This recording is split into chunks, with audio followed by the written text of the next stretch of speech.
kertoo sulle vaikka pikku punahilkasta. No niin. Olipa kerran pieni punahilkka. Kuka? Punahilkka. Kuka se on? Hän on semmonen pieni tyttö. Minkä takia?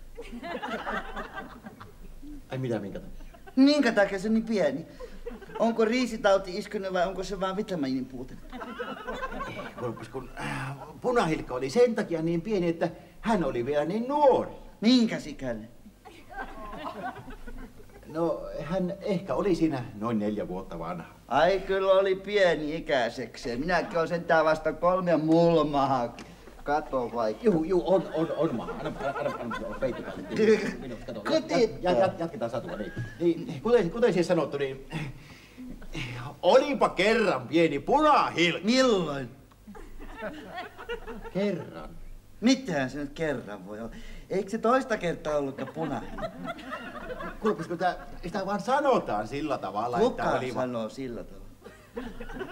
Kuka hyvänsä katsoo, siis kuka hyvänsä voi niin Ei sanoa. nyt minä tarvitsen tässä vaiheessa tarkempaa tietoa, muuten putoan kärryiltä. Siis kerran vielä, siis olipa kerran pieni punainen. Aivan oikein, jolla oli iso äiti. Miten iso?